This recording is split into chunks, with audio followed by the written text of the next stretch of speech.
Ndagusuhuje mukunzi wacu ari nako nanaguha ikaze. Iyi ni KN Radio ishakira urukumbi ry'amakuru yizewe mu Rwanda ndetse no hanze y'u Rwanda.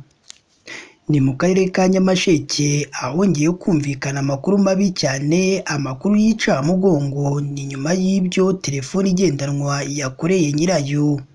Ubu uhise wibaza ati ese yamukoreye iki? Ese ko abantu bose ko bahiye ubwoba? Ibi byose byaba byaturutse hehe? Abagiye batandukanye bo baba batangaje iki nyuma y'uko bamaze kubona iyo telefone ikoreye ibyafura mbi nyirayo?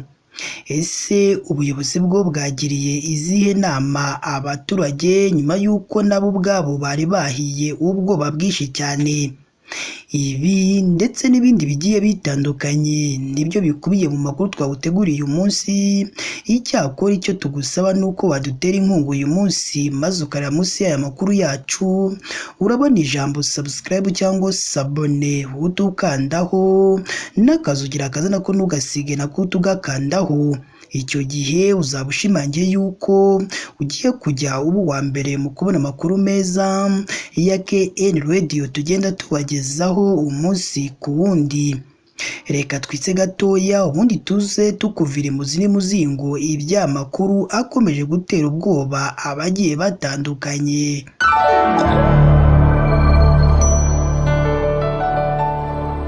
Reka nongere mbahe ikaze bakunzi ba KN Radio aho tubagezaho amakuru aba arimo aragenda avugirwa mu gihugu cy'u Rwanda ndetse no hanze y'igihugu cy'u Rwanda.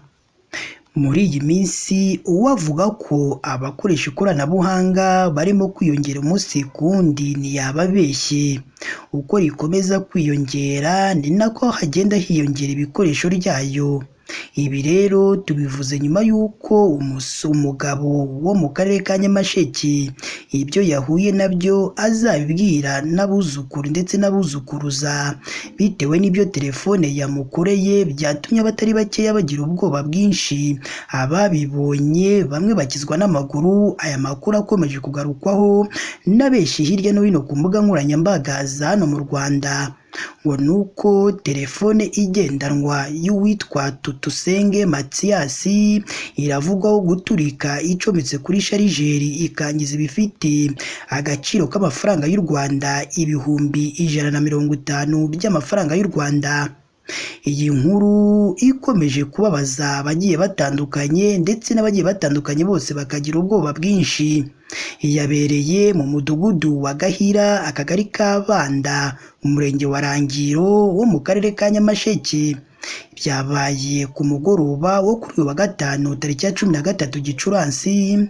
Ikaba yari icometse kuri batiri y'umurasire w'izuba mu cyumba araramo n'umugore we. Ubwo iyi telefone yari imaze guturika, bivugwa ko kubw'amahirwe itagize uwo ihitana cyangwa ikomeretsa, nubwo yahise itwika ibintu byari biri mu cyumba byose birashya birakongoka, ariko umuriro ugahoshwa utari wasakara inzu yose.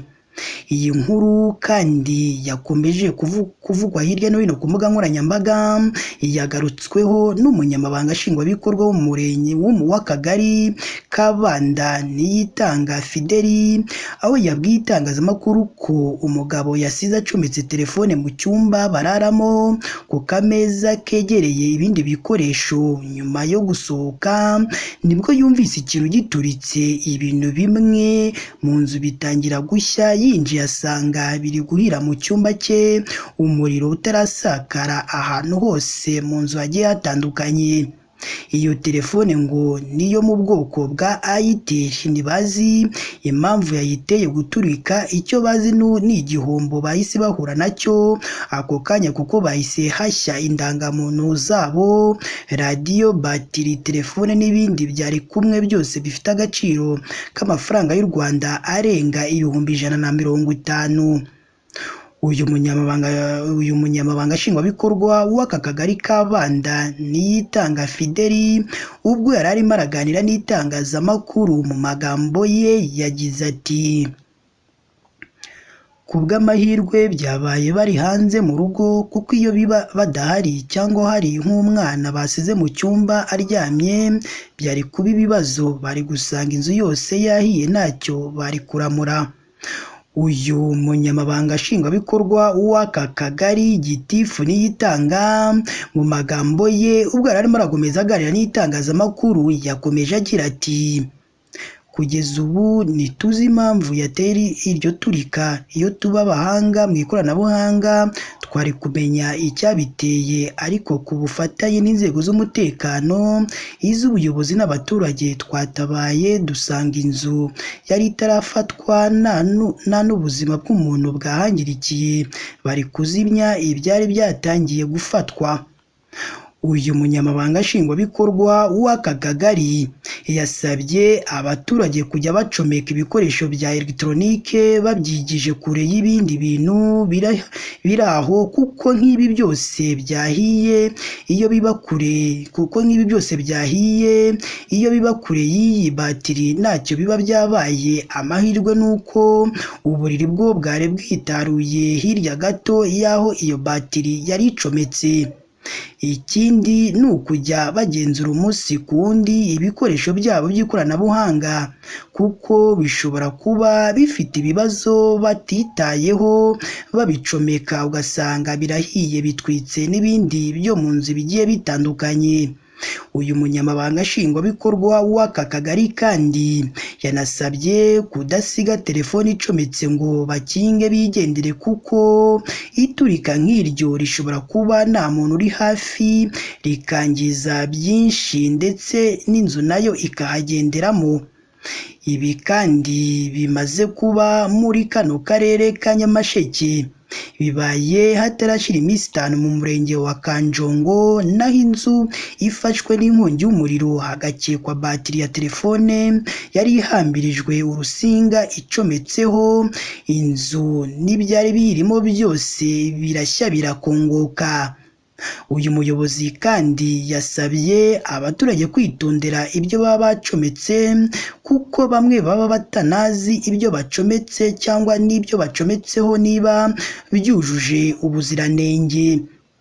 Ibi byabaye muri kano karere ka Nyamasheke, siyo honyine bibaye, kuko hirya no hino dukunze kumva abo telefone cyangwa ibintu by'ikoranabuhanga byagiye bihitana bitewe n'uburyo baba bakoresheje telefone zabo. Hari n'abaturage bo muri kano karere baganiriye n'itangazamakuru bavuze ko nk'ubu bagiye kujya bitondera aya matelefone yabo bagendana, ngo kuko n'uriya byabayeho yareba nabi yari kwita umuhitana.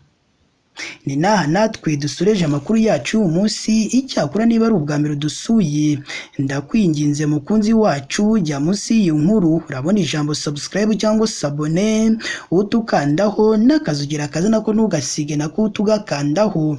Icyo gihe uzaba ushimangiye yuko ugiye kujya uba uwa mbere mu kubona amakuru meza ya KN Radio tugenda tubagezaho umunsi ku wundi.